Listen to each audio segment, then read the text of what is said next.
talk to us about the bank of pain and being a piscatorial masochist?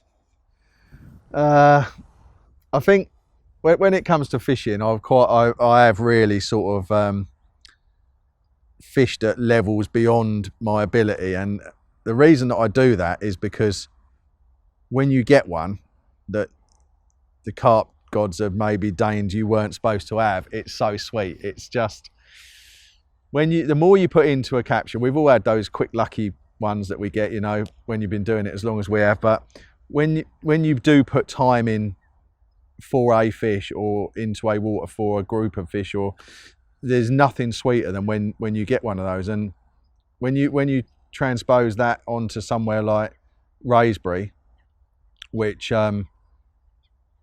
Raisbury then, I mean, was Raisbury. Now obviously it's totally different, and it's a postcode. That's all. That's the only similarity between the two, really. But it was 120 acres with 40 fish, and I took it upon myself to fish it from Friday afternoon till Sunday lunchtime, and I was very up against it, partly because of that, and partly because I was out of my depth. It was, you know, it was a massive mountain, but I wanted to do it because I thought if I do get one out of here, anyone, it will just be the most incredible astro-biblical capture ever. And I used to have this sort of fantasy where I'd think, what must it be like to be at Raisbury in the dead of night? You know, that dead zone where not even the milk floats are out and everyone's gone, and it's just total silence.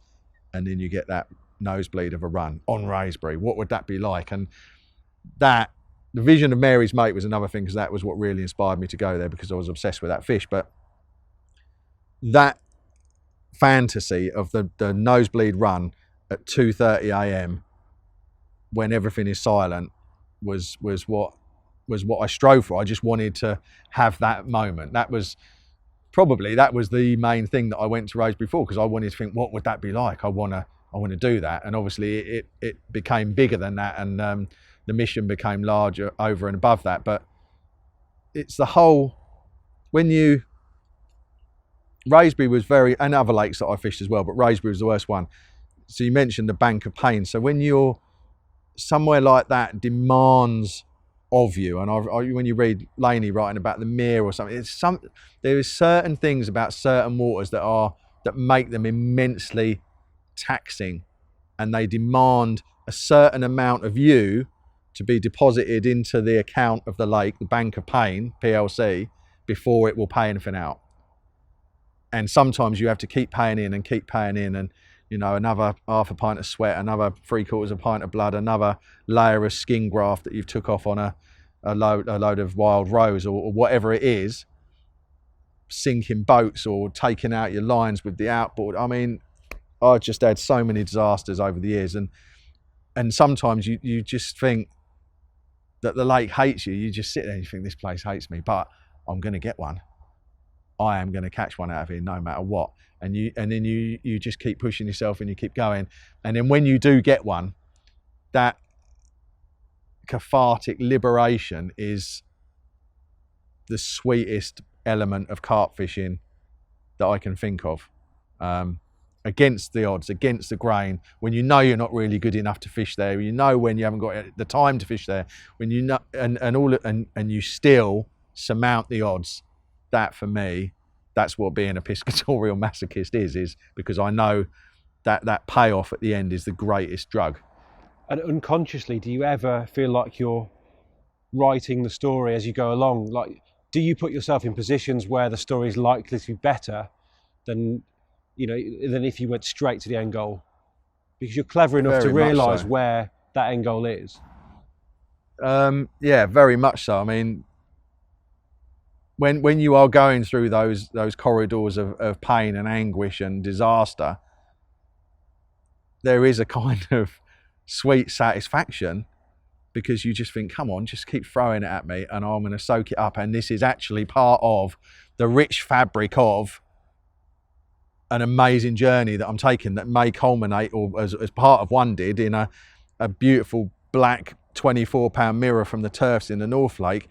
And that's where that particular journey ended, with that fish, and then it all starts again. And you're right, you do recognise that every bit that you go through is essential. Might not be what you like or what you want, and invariably it isn't. The planes, 200 jumbo jets, 200 yards above your head. I mean, it isn't always what you want, but it's all part of that structure. And without that, you can't get that. Do you recognise a difference between, let's say, yourself, somebody like Dave Lane, the both of you, you've been known to have the odd disaster, and then there must be other angles that you look at and think, your progress is just too serene, like you're just getting there without the effort? It's unbelievable. Some people, yeah, they do. It just seems to come easy for them. I've always had to graft harder than most, probably because I don't consider myself a natural angler, but luckily I am prepared to graft and do what I need to try and keep up at the level I want to be at. But yeah, Laney has his share of disasters, but I know other really good anglers. As you say, it just seems to run smooth for them. But that has been that. What happens there with my angling rig is a reflection of what my life is like, because my life has always been one extreme or the other, good or bad, but always extremes. It's never straight down the middle grey. There's always something happening, good or bad, and that transposes into my fishing as well. That's just how it manifests itself. I don't know why, but it certainly keeps it interesting. And would you still be at Raysbury, do you think? Assuming you hadn't caught fungus, let's say. 100%. When I've had missions in the past, I've always said there's only 3 possible outcomes to a fish, let's say, that I'm going for. I'm going to die, the fish is going to die, or I'm going to catch it. That's it. They're the only 3 possible outcomes. And Raysbury would have been exactly that, 100%, until one of those outcomes had made itself apparent. And it was sad what happened. I was glad we had it while we did. Just a small group of like-minded people. You know, you get there on a Friday night after the mayhem of the M25, after a busy week, and you would get your boat off the roof of your van, load it with gear, and then you just silently launch out into this.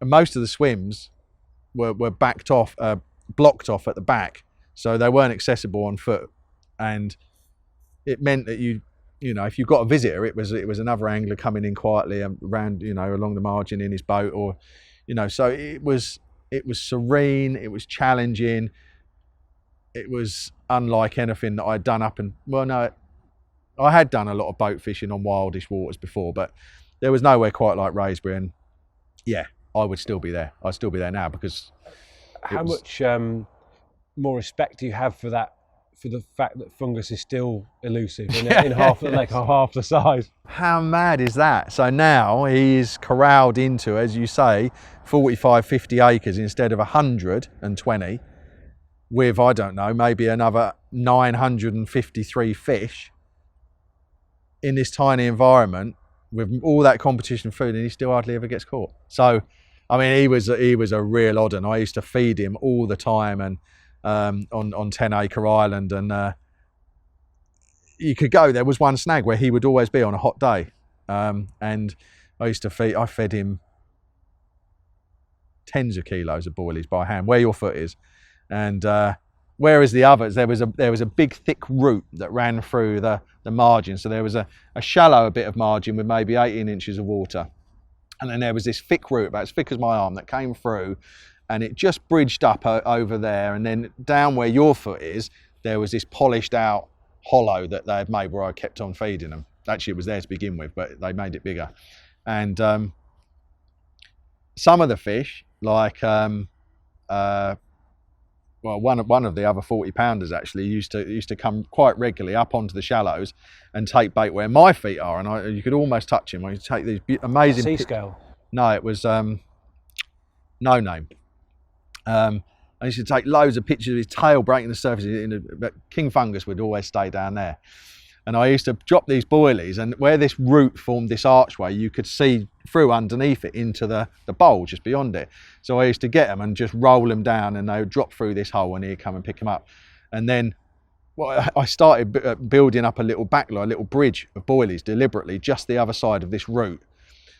and I stopped putting it there. And eventually, he was quite a greedy fish for one that hardly ever got caught. And he'd be like he was pacing his living room. I mean, he was 48 pound then, and he'd be going round and round, and he knew they were there, but he didn't want to come up on the shallow. And eventually, he couldn't take it anymore, and he came straight in through this little archway where this massive root was, put his head under it, and lifted. I'll never forget, he lifted this whole thing, Rich. Clouds of silt there and there where this root was bedded in. And I mean, if you or I stood there and tried to, I mean, it was a bit of masonry, right? And he's lifting it, he's taking the skin off the tip of his nose, hoovering up these boilies from the other side. I'll never forget that. It was just amazing. And when you see a fish doing that, I mean, I don't know why he didn't get caught more. Whether I would ever have caught him, I don't know. There were so few captures that he did, one every 18 months or maybe one a year, usually less. And then you look at the number of anglers who were fishing for him, who had a lot more time, and when you computed it, if he kept up the same ratio of captures, you know, it might be 15 years till your chance came round. So I would still be there, I'm sure, but